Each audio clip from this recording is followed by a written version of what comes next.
A paz, queridos, queridas, mais uma vez estamos juntos aqui, hoje para falar da lição de número 8 da classe dos adultos, uma aliança superior. O texto áureo se encontra em Hebreus 8 e 10, porque este é o concerto que depois daqueles dias farei com a casa de Israel, diz o Senhor, porei as minhas leis no seu entendimento e em seu coração, as escreverei e eu lhes serei por Deus e eles me serão por povo. Essa lição eu meditei bastante na forma com que eu traria para vocês, porque a gente tem que saber separar muito bem o que é questão doutrinária e o que é entendimento teológico. Muitas das vezes as pessoas pegam um entendimento teológico sobre uma questão doutrinária e estabelecem essa questão como esse entendimento, né, teológico como uma questão doutrinária. E aí passam a pregar como se fosse doutrina. A gente tem que tomar muito cuidado com isso. Então essa expressão, uma nova aliança, ela tem eu percebo isso ao longo dos anos, que no nosso meio ela tem um sentido um pouco diferente daquilo que a Bíblia realmente quer nos mostrar. E a minha intenção aqui vai ser ilustrar o ponto de vista que eu tenho sobre esse assunto. Então eu não vou me prender muito nos aspectos da lição, pelo contrário, eu vou fazer um contraponto àquilo que está sendo apresentado aqui. Aí cabe a você, que vai assistir essa pré-aula, a fazer uma análise e a ponderar naquilo que você acha que tem sentido ou não, e a partir dali, conforme o Espírito Santo te orientar, você poder montar a tua aula, tá bom? Então, vamos fazer, e hoje eu quero fazer com você essa leitura de Hebreus 8, do 1 ao 10, que é de suma importância para o entendimento do que eu quero te passar. Essa percepção de nova aliança é diferente daquilo que a Bíblia fala. Vamos entender. Hebreus 8, do 1 a 10, começa assim. Ora, a suma do que temos dito é que temos um sumo sacerdote tal, que está assentado nos céus à destra do trono da majestade. Então, ele está dizendo, olha, em resumo, né, a suma do que eu tenho dito, ou em resumo, o que eu estou tentando dizer para vocês é que nós temos um sumo sacerdote, que ele é de uma tal maneira que ele não fica aqui na terra entrando num tabernáculo ou num templo humano. Esse sumo sacerdote ele está no céu e ele se apresenta à destra, ele foi colocado hoje à direita do trono de Deus. Então o lugar aonde ele oferece, ou ele cumpre o seu sacerdócio, é muito diferente do sacerdócio que a gente tem conhecido. Lembrando que o autor está escrevendo para os hebreus, ou seja, os judeus convertidos que faziam parte da igreja, que estavam espalhados por todo o mundo, inclusive em Jerusalém, e aonde o templo ainda existia e aonde os levitas ainda estavam ali oferecendo sacrifícios a Deus, onde havia um sacerdote, onde havia um sumo sacerdote. É dentro desse contexto que esse texto é escrito. Ministro do santuário e do verdadeiro tabernáculo. Então, esse Cristo, esse sumo sacerdote, ele é ministro do verdadeiro santuário. Então, não é o santuário que está lá em Jerusalém.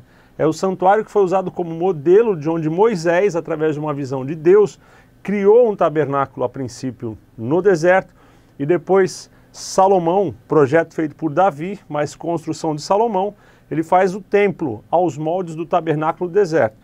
E aqui Jesus, ele é ministro do santuário do verdadeiro tabernáculo, o qual o Senhor fundou e não homem. Então não foi feito por homem, foi feito pelo próprio Deus. Porque todo sumo sacerdote é constituído para oferecer dons e sacrifícios. Então dons são ofertas, então o sacerdote ele oferece ofertas que são gratidão, símbolo de gratidão. Quando havia colheita, eles faziam ofertas de agradecimento pela colheita e sacrifícios no sentido de cobrir pecados, né? de apaziguar o erro. Então são dois tipos de exercício que o sacerdote faz. Ele está deixando claro. Pelo que era necessário que este também tivesse alguma coisa que oferecer. Então ele tinha que oferecer por ele mesmo primeiro, para que depois ele pudesse oferecer pelos outros. Então primeiro ele se purificava através do batismo, como a gente já viu, ou eles eram não batizados, né? Mas eles passavam pelo ritual antes de oferecer o sacrifício da purificação, então eles se lavavam, sacrificavam por eles primeiro, para depois sacrificarem pelo povo. Então ele está dizendo isso, olha, o sumo sacerdote tem que oferecer primeiro por ele, para depois oferecer pelos outros. Ora, se ele estivesse na terra, nem tampouco sacerdote seria. Por que que ele não seria sacerdote? Da tribo de Judá. Jesus não era da tribo de Levi. E por não ser da tribo de Levi, Jesus não poderia ser sacerdote. Então ele está dizendo que a ordem sacerdotal a qual Jesus faz parte, e a gente já viu isso nas lições anteriores, não é a ordem levítica, não é a ordem abraâmica, é a ordem de Melquisedeque, aonde aquele que era sumo sacerdote escolhido por Deus existia antes mesmo do surgimento do povo hebreu. Por isso que se ele fosse agora ainda vivendo na terra como humano, ele está dizendo, olha, de acordo com aquilo que os judeus estabelecem, ele não poderia ser sacerdote, porque ele não é da tribo de Levi. Havendo ainda sacerdotes que oferecem dons segundo a lei. Então existem hoje sacerdotes aqui no nosso meio, em Jerusalém, oferecendo dons, ofertas, sacrifícios de acordo com a lei. Porque lhes faltou fé para crerem que ele era o Messias, que ele era o Cristo, que ele era o próprio Deus que veio estabelecendo sim e cumprindo de uma forma definitiva tudo aquilo que tinha sido estabelecido por Deus como a justiça. Por isso Jesus fala lá na cruz, Pai, está consumado, cumpri. Os quais servem de exemplar e sombra das coisas celestiais. Então os sacerdotes eles servem como uma referência, como uma sombra do que acontece lá. Como Moisés divinamente foi avisado, estando já para acabar o tabernáculo, porque foi dito, olha, faze tudo conforme o modelo que no monte te mostrou. Então Moisés estava no monte, teve uma visão, lá ele viu o tabernáculo no céu, e esse tabernáculo aparece depois para João, lá em Apocalipse, ele vê o templo, Isaías vê também na visão no capítulo 6, ele vê o tabernáculo, então ele viu e ele fez conforme aquilo que foi mostrado. E é lógico, Deus estabelece quais materiais Moisés usaria para adaptar o que ele viu no céu ao contexto humano. Então lá o tabernáculo do céu não tem pele de texugo, não tem cortina de carmesim, porque são tecidos, materiais humanos que foram usados para representar o que Moisés via. Mas agora alcançou este ministério tanto mais excelente, quanto é mediador de um melhor concerto. Não está falando nova aliança, a expressão é melhor concerto. E isso eu vou deixar claro, a diferença entre aliança, concerto e testamento. São três expressões para a gente trabalhar hoje. Que está confirmado em melhores promessas. Então esse concerto tem a ver com promessas. Porque se aquele primeiro for irrepreensível, então tem um primeiro concerto, vamos ver qual que é esse concerto. For irrepreensível, nunca se teria buscado lugar para o segundo. Então eu só vou ter um novo concerto se o primeiro tivesse sido validado, tivesse sido irrepreensível, certo? Como não foi, nós temos um segundo concerto, que nós vamos entender hoje. Porque, repreendendo-os, lhes diz, eis que virão dias, diz o Senhor, em que com a casa de Israel e com a casa de Judá estabelecerei um novo concerto. Espera aí, irmãos, com quem é que ele vai estabelecer um novo concerto? Com a casa de Israel e com a casa de Judá. Fala de igreja aqui? Não. Então nós não podemos misturar promessas de Deus para Israel com promessas que Cristo fez com relação à igreja. A igreja tem um contexto no mundo espiritual. Israel, descendência de Abraão, tem um outro contexto, eu vou te mostrar isso hoje. Então esse texto aqui está falando de um novo concerto com a casa de Israel. Por quê? O primeiro concerto foi feito com a casa de Israel. Se o primeiro concerto foi feito com a casa de Israel, Deus não pode fazer uma nova aliança com a igreja, porque ela nunca teve um primeiro concerto, a igreja. Então com a igreja é um primeiro concerto, se assim a gente pode dizer. Então o texto está dizendo, olha, foi feito um concerto com Israel, Israel não fez a parte dele, eu vou te explicar o conceito do concerto, e agora um novo concerto está sendo proposto, é onde a igreja vai fazer parte no contexto espiritual. A gente vai explicar para vocês. Então vamos lá. A casa de Judá estabeleceu um novo concerto, versículo 8. 9. Não segundo o concerto que fiz com seus pais, não tem a ver com os descendentes, lá atrás. Pois no dia em que os tomei pela mão para os tirar da terra do Egito, como não permaneceram naquele meu concerto, eu para eles não atentei, diz o Senhor. Porque este é o concerto que depois daqueles dias farei, futuro, ele ainda vai fazer. E é depois daqueles dias, aqueles dias que se refere a essa mensagem, são a nossa geração, o tempo dos gentios, ou seja, depois do tempo dos gentios, eu farei um novo concerto com Israel. Isso tem a ver com o milênio, é uma promessa escatológica. Farei com a casa de Israel, diz o Senhor, porei as minhas leis no seu entendimento e em seu coração as escreverei. E eu lhes serei por Deus e eles me serão por povo. Então, o texto de Hebreus é específico para judeus. O contexto da igreja é diferente. A gente não pode misturar as estações. Então, para você entender, nós temos aqui 3 expressões na Bíblia. E às vezes elas são traduzidas como aliança. Mas existe uma diferença entre elas, principalmente no original. Concerto ou pacto, testamento e, nas novas versões, aliança. Então vamos lá, começar de trás para frente. Aliança, está aqui, ó, fiz uma aliança. Aliança foi um termo cunhado pelos gregos e os romanos, com base num costume hindu.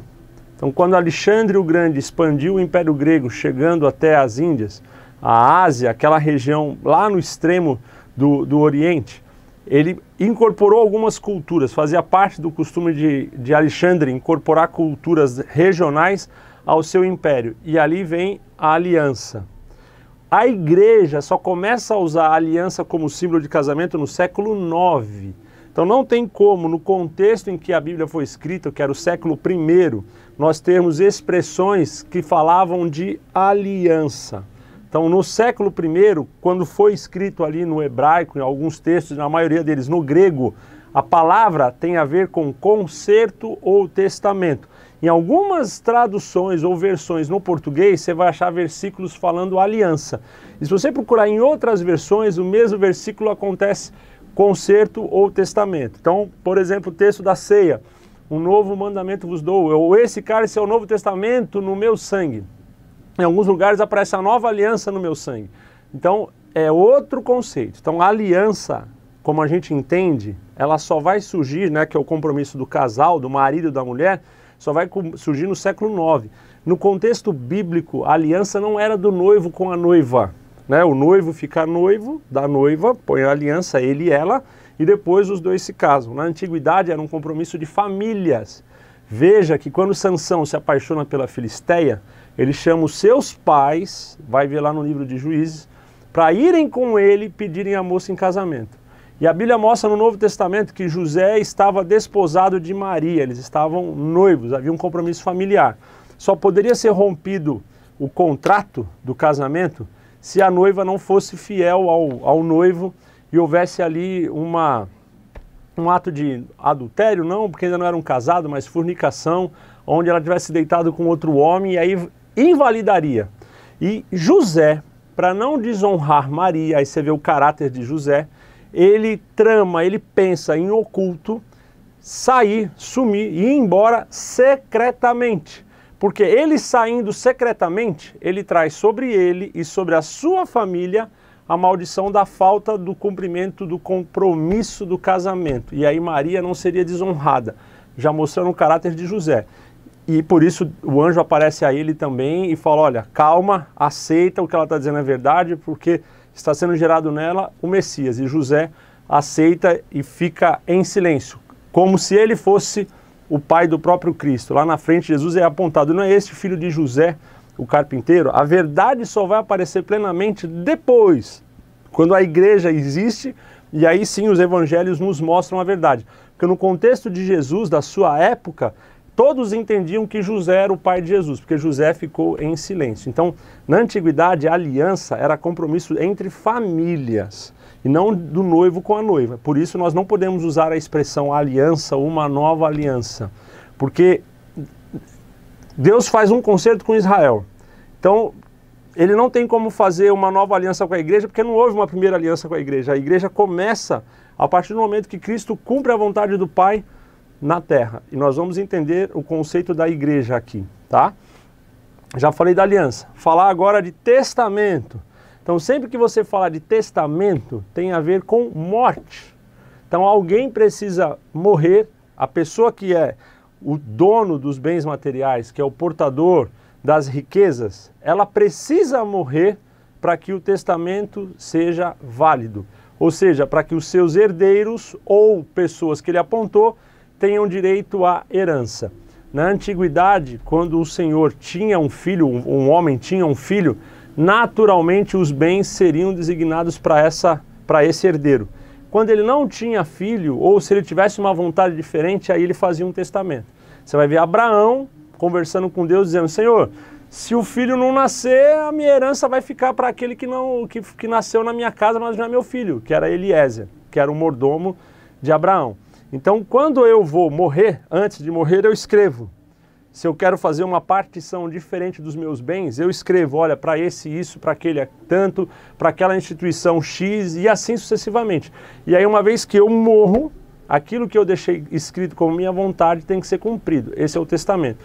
Então, Cristo fala assim, olha, esse cálice é o novo testamento no meu sangue. Então, a partir do momento que eu morro, eu posso entregar para vocês o meu testamento. Então, que testamento é esse? Vou dar um novo testamento, não é o testamento antigo que foi feito para Israel, é um testamento novo. E vocês vão ter direito a esse testamento porque o meu sangue vai ser derramado. Eu que sou o dono do ouro e da prata, eu que sou o Senhor de tudo, quando morro aqui entre os homens, eu passo a vocês o direito da herança. E que herança é essa? É a salvação através da fé. Por isso, em outro lugar, a Bíblia diz, todo aquele que creu, deu-lhe o direito ou o poder de serem feitos ou chamados filhos de Deus, e assim participantes da herança. Então, testamento tem a ver com morte, para que alguém possa herdar os bens de quem morreu. E conserto, queridos, conserto é um acordo entre vivos. Então, duas pessoas faziam um contrato, e na antiguidade o contrato era selado com sangue. Elas fechavam um compromisso de compra de terra ou de venda de algum bem. Então, aquele compromisso ele era amarrado, e aí havia um animal que normalmente era oferecido, ele era sacrificado, era separado, e aí as pessoas que eram os contratantes, elas passavam no meio daquela parte do animal que estava ali morta, matou-se um bezerro, separou, os dois passavam pelo meio, eles estavam firmando aquele compromisso. É o tal do fio do bigode. Eles estavam firmando o compromisso. Se um deles falhasse com o compromisso, o outro teria direito de requerer, inclusive, até mesmo a vida. Você vai ver Jesus falando naquela parábola do homem que devia uma fortuna e não tinha como pagar, então ele teria que ser preso, os filhos dele iam ser escravos, tudo ia ser tomado.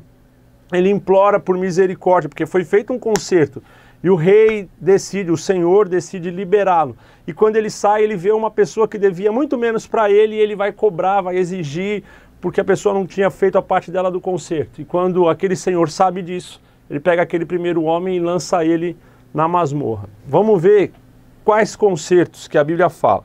Então, o primeiro, lá no início, estamos lá em Gênesis, capítulo 15, versículo 2.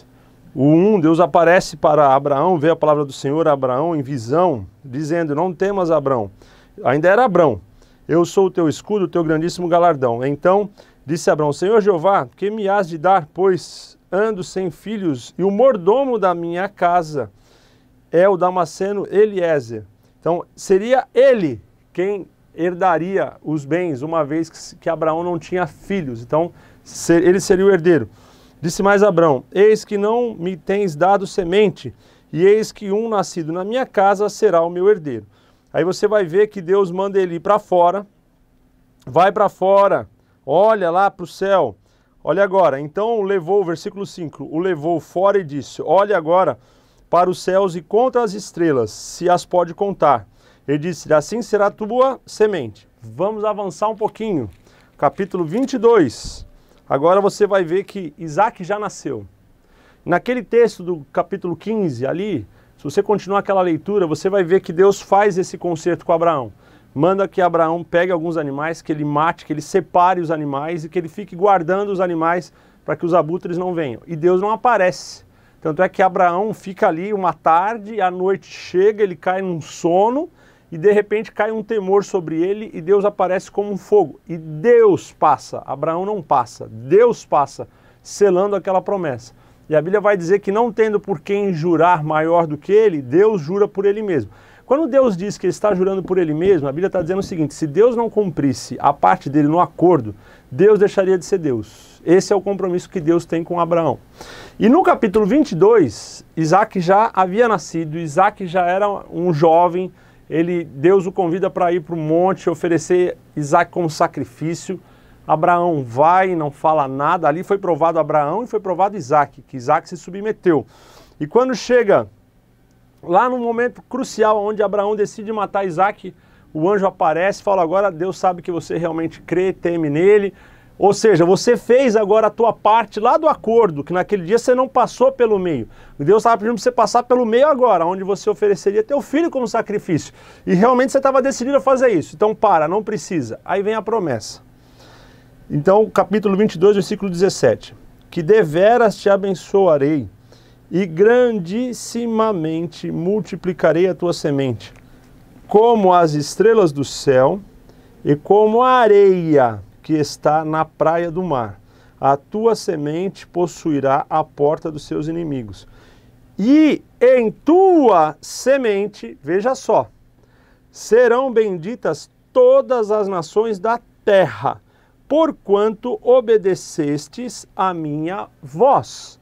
Então Deus faz um acordo chamando Abraão para confiar nele, ter ele como Deus, único e exclusivamente. Abraão obedece. Demorou mais de 100 anos para Abraão chegar nesse ponto aqui de plenitude. E Deus falou: olha, Abraão, vou multiplicar grandissimamente a tua descendência. E a tua descendência, presta atenção, vou repetir, e a tua semente será como as estrelas do céu e será como as areias do mar. A areia da praia ou areia do mar é uma areia terrena, física, sanguínea, genética. Ou seja, está falando aqui do povo de Israel. Ó, a tua descendência vai ser como a areia do mar. Então a areia do mar da Galileia não é a mesma areia do mar lá do Rio de Janeiro, de Copacabana, ou de qualquer outra praia que você puder lembrar agora. Então aquela areia que está lá, só está lá. Então a tua descendência será como a areia do mar, da praia do mar. É o povo de Israel, é aquele povo.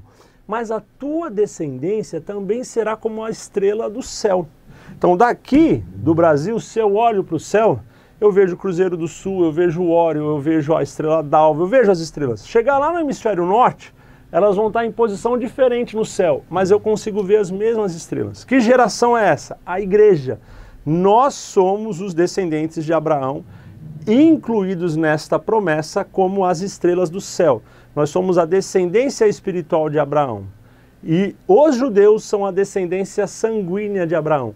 O pacto, o concerto que Deus fez com Abraão já incluía essas duas descendências, porque foi o próprio Deus quem disse. Tanto é que ele fala: e Abraão, e na tua descendência, que é o próximo versículo, e em tua semente serão benditas todas as nações, ou todas as famílias, todas as nações da terra. Por quê? Obedeceu a minha voz. Então, Jesus, quando morre na cruz, filho de Abraão, geneticamente, vou usar essa expressão, os irmãos sabem que isso não é uma expressão, sanguineamente, para ficar melhor. Jesus, filho de Abraão, sanguineamente, ele morre e ele cumpre todo o rito sacerdotal, a exigência sacerdotal, não só da lei de Levi, mas da lei que Deus tinha dado lá para Melquisedeque, porque ele é sacerdote segundo a ordem de Melquisedeque. E quando ele morre, ele dá o direito não só ao povo de Israel a ser considerado como povo de Deus, mas como todas as nações da terra. Então, até Jesus, nós temos a evidência de uma descendência como sendo a descendência de Abraão, que é a descendência dos judeus, que é a areia do mar. Ou seja, merecimento, genética, tinha que ser filho. Nasceu, é sangue, circuncidado, é judeu, tem a herança. Mas nessa promessa já estão inclusos todos os outros moradores da terra. Deus não faz acepção de pessoas. Está incluso a igreja aqui, as estrelas do céu. E o que me dá direito de fazer parte dessa promessa? A minha fé. Então, uma vez que eu tenho fé em Cristo, eu passo, deu-lhes o direito de serem feitos ou de serem chamados filhos de Deus. Cri que Jesus Cristo é o Senhor, morreu na cruz e cumpriu toda a ordenança sacerdotal? Cri. Então, pela minha fé, eu agora sou aceito como filho de Abraão, fazendo parte da descendência das estrelas. Então não tem como ter uma nova aliança para a igreja, se o compromisso, se o pacto é um só, que engloba dois povos, o povo judeu e o povo espiritual, que é a igreja, que foi feito pelo próprio Deus para Abraão lá atrás. E quando a gente vai para Êxodo, capítulo de número 19, Deus está com o povo lá no deserto, entregando a lei. Capítulo 19, versículo 5. Então, Moisés tinha recebido a lei, ele fez um sacrifício, aspergiu o sangue sobre a lei, e ele vai dizer para o povo agora o compromisso que eles têm que seguir. Olha só. Vós tendes visto o que fiz aos egípcios, como vos levei sobre as asas de águias e vos trouxe a mim. Então é 19, versículo 4. Agora, vírgula, pois, outra vírgula, se, condicional, se diligentemente ouvirdes a minha voz, se prestar muita atenção e ouvir a minha voz, se diligentemente ouvirdes a minha voz e guardardes o meu concerto, então, olha só, somente a partir disso tem duas exigências, ouvir diligentemente e guardar o concerto. Aí sim, então, sereis a minha propriedade peculiar dentre todos os povos, porque toda a terra é minha. E vós me sereis reino sacerdotal. Está dizendo para todo o povo de Israel. E povo santo, estas são as palavras que falarás aos filhos de Israel. Então, este é o pacto que Deus tinha firmado com os descendentes de Abraão. Deus fez uma promessa para Abraão. Abraão, sai da terra de Ur dos Caldeus, me segue, ouve minha voz, fica comigo, porque da tua semente eu vou trazer um que vai salvar a humanidade inteira. Era Jesus. E ele escolheu que a pessoa, o pai, que daria origem à linha sanguínea de Jesus era Abraão. Foi Deus quem decidiu. Ele chama Abraão, não por mérito, não por merecimento. A Bíblia não diz o que Abraão fazia, o que tinha feito. Simplesmente Deus aparece e chama. Abraão, é você, vem. Estou te propondo algo novo. Se você confiar em mim, você vai ser abençoado. E Abraão aceita, acredita. E Deus faz a promessa. Ó, duas descendências, estrelas do céu, areias do mar. E em ti, através daquele que vai nascer de ti, bendita todas as famílias da terra. O tempo passa. Agora Deus vai falar com as areias do mar ali, ó. Com aquela descendência sanguínea. Vocês, especificamente. Por quê, pastor? Porque essa aqui da estrela do céu já está representada na pessoa de Melquisedeque. Quando Abraão chega, Melquisedeque já representa o sacerdócio pleno e espiritual. Por isso o autor dos Hebreus fala assim, ó, um sacerdote tal, é de uma outra ordem, não a levítica, porque se ele fosse humano ainda, aqui não seria aceito como sacerdote, porque ele é da tribo de Judá. Então, Melquisedeque representa, em sombra, o caráter que Cristo teria como judeu, cumprindo a exigência sacerdotal de Melquisedeque e dando direito, através do seu testamento, através do seu sangue, a partir do momento que ele morre, quem crê nele herda de Cristo o mesmo sacerdócio, o mesmo direito agora de filho. Então, eu sou filho de Abraão, não através de Isaac, mas através de Jesus, por meio do seu sacerdócio superior e divino, que é o sacerdócio de Melquisedeque. Então, quando o texto de Hebreus chama o povo, olha, Deus fez um concerto com a descendência terrena, com os filhos ali de Isaac, lá no deserto. Qual era a condição?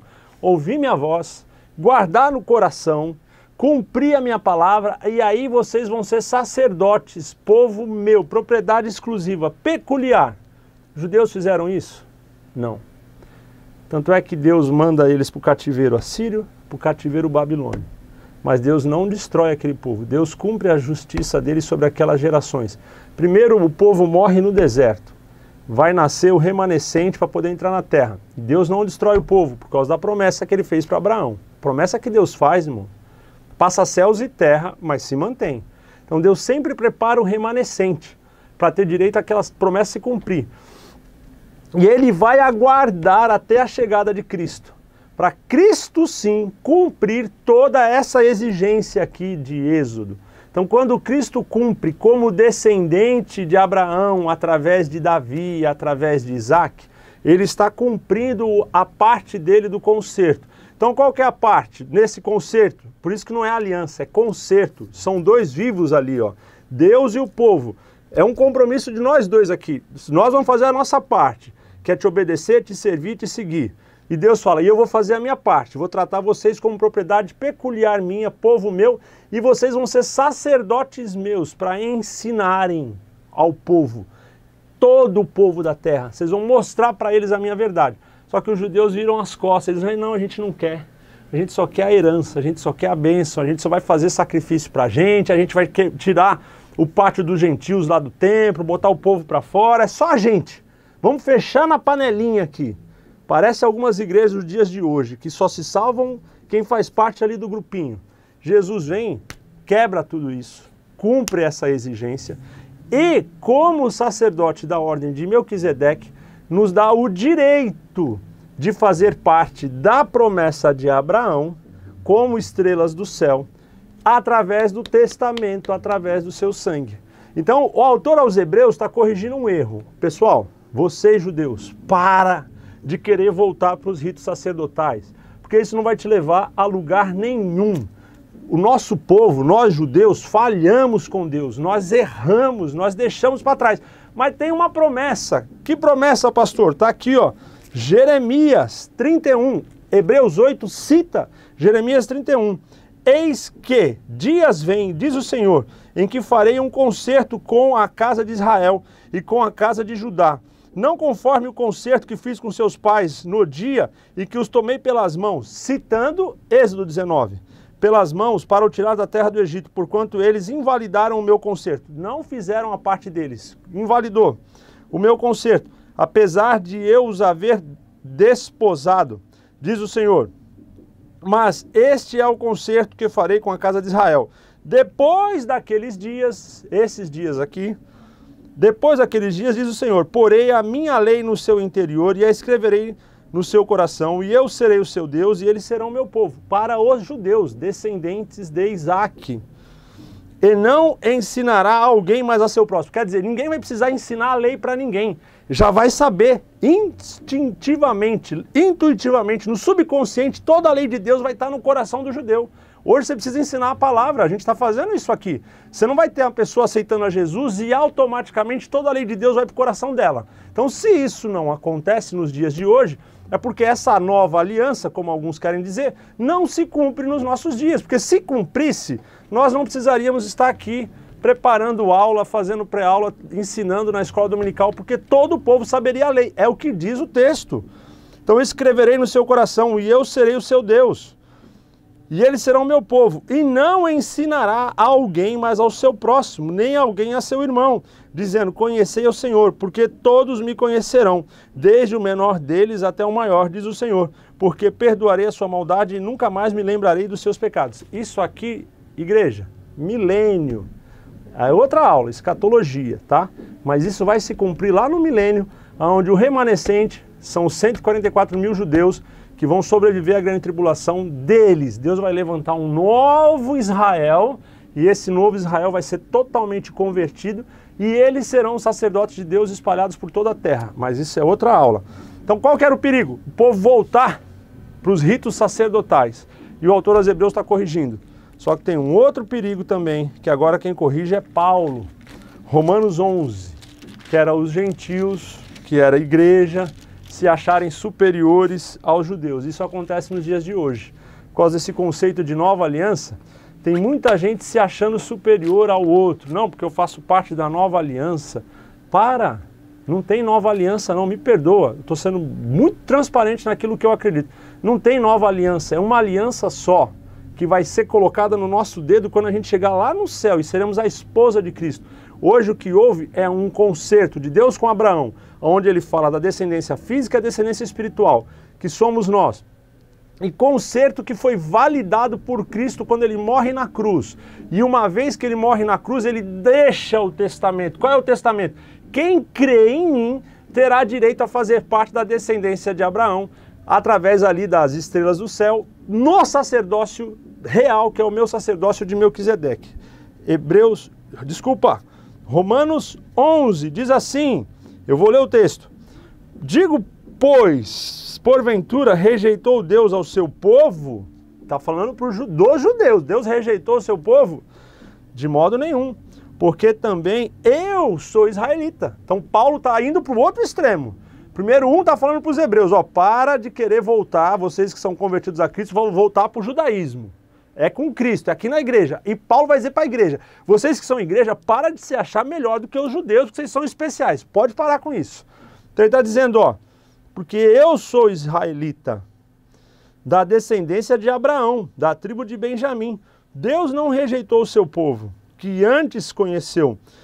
Ou não sabeis o que a Escritura diz de Elias, como fala Deus contra Israel, dizendo, Senhor, mataram os teus profetas e derribaram os teus altares, só eu fiquei e buscaram a minha alma. Elias se achava especial.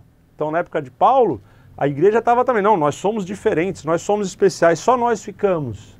O resto do povo tudo desviado. E hoje em dia, me desculpa, é igualzinho, não mudou nada. Tem de gente se achando superior ao outro. Nós somos igrejas, precisamos de humildade. Você vai ver agora aqui.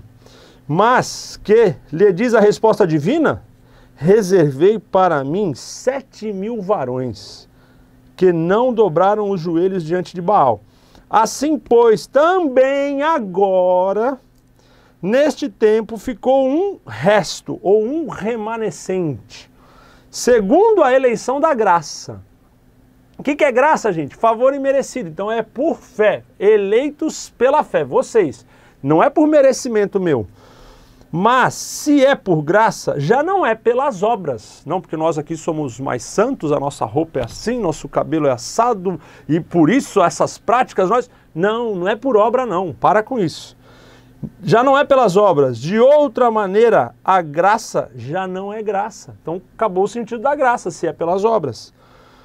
Pois que, Paulo pergunta, pois que o que Israel buscava não alcançou, não conseguiu cumprir aquilo que Deus pediu. Mas os eleitos o alcançaram e os outros foram endurecidos. Ou seja, quem creu na palavra de Deus, alcançou. Quem não creu foi endurecido. Então qual é o atributo de você cumprir a vontade de Deus? Crer. Única e exclusivamente nele como sendo o próprio Deus e que a vontade dele é plena, é pela fé. E quando eu erro, eu caio prostrado e peço perdão, a misericórdia me alcança e pela graça eu sou perdoado. Como está escrito, Deus lhes deu espírito de profundo sono, olhos para não verem e ouvidos para não ouvirem, até o dia de hoje. Paulo estava dizendo agora, com a vinda do Espírito Santo, o entendimento de todos tinham sido abertos para entenderem, independente de serem judeus ou não judeus, entendendo a vontade de Deus e pela fé, aceitando essa vontade. E Davi dizendo, tornem-se-lhes a sua mesa em laço e em armadilha e em tropeço por sua retribuição. Escureçam-lhes os olhos para não verem e encurvem-se-lhes continuamente as costas. Então, aquela geração estaria prostrada para não perceber. Digo, pois, porventura tropeçaram para que caíssem? E ele responde, de modo nenhum, mas pela sua queda veio a salvação aos gentios, para os incitar à emulação. Então, pela falha do povo de Israel, veio a salvação, a oportunidade aos gentios, para que eles pudessem, emulação, copiar ou fazer de forma correta aquilo que os judeus não tinham feito, para os incitar à emulação. E se a sua queda é a riqueza do mundo e a sua diminuição a riqueza dos gentios, quanto mais a sua plenitude. Então imagina quando eles forem plenos, que vai ser lá no milênio, quão abençoado o mundo não vai ser. Por isso Deus não esqueceu da promessa para Abraão, areia do mar e estrela do céu. Porque convosco falo, gentios, que enquanto for apóstolo dos gentios, glorificarei o meu ministério. Essa é a minha função, Paulo está dizendo. É pregar aos gentios, não cabe aos outros, cabe a mim. Para ver se de alguma maneira posso incitar a emulação aos da minha carne e a salvar alguns deles. E aí quem sabe alguns judeus também percebam o que eu estou fazendo, entendam a verdade e se salvem também. Porque se a sua rejeição é a reconciliação do mundo, qual será a sua admissão, sendo a vida dentre os mortos? Então, quando eles se converterem verdadeiramente, a alegria vai ser plena. E se as primícias são santas, também a massa o é. Se a raiz é santa, também os ramos são. Agora começa a falar de raiz e de ramo. É onde eu queria chegar. E se alguns dos ramos foram quebrados, então está lá a árvore, tem ramo que não dá fruto, o que você faz? Quebra, para poder o veio, né, a seiva, parar de ir para lá e ir para um galho que está dando fruto. Foram quebrados e tu, sendo zambujeiro, zambujeiro, irmãos, é uma árvore comum, árvore de sombra, não é árvore de fruta, é uma árvore brava. Sendo zambujeiro, foste enxertado. Olha aqui, ó, Novo Testamento de Cristo. Pegou nós que éramos zambujeiro e nos enxertou pela fé lá naquela árvore, que é a descendência de Abraão, as estrelas do céu, a promessa. Então nós fomos enxertados por Cristo e agora vamos ter direito, é o que Paulo está dizendo. Fosse enxertado em lugar deles e feito participante da raiz e da seiva da oliveira. Porque qual é a oliveira? A descendência de Abraão na terra. Então só vai fazer parte da promessa e da bênção de Deus descendentes de Abraão, porque Abraão pagou o preço lá atrás. Então como é que eu sou descendente de Abraão? Sanguineamente, sendo filho de Isaac. E se não for sanguineamente, pastor? Aí é pela fé em Cristo. Por isso não tem como ser, irmãos, uma nova aliança. Porque se fosse uma nova aliança, você não precisaria enxertar na oliveira. Era simplesmente plantar aquele ramozinho num vaso e sairia uma nova árvore. Então por que Cristo está enxertando na oliveira? Porque é uma promessa só, é um pacto, é um compromisso só. No lugar deles e feito participante da raiz da seiva da oliveira. Não te glories contra os ramos, e se contra eles te gloriares, não és tu que sustentas a raiz, mas a raiz a ti. Não é você que sustenta Deus. Deus não precisa da tua adoração para ser Deus. Quem te sustenta vivo, respirando, é o próprio Deus. No dia que Deus falar, cansei do Abimael, acabou a respiração. Não consigo fazer nada, acabou.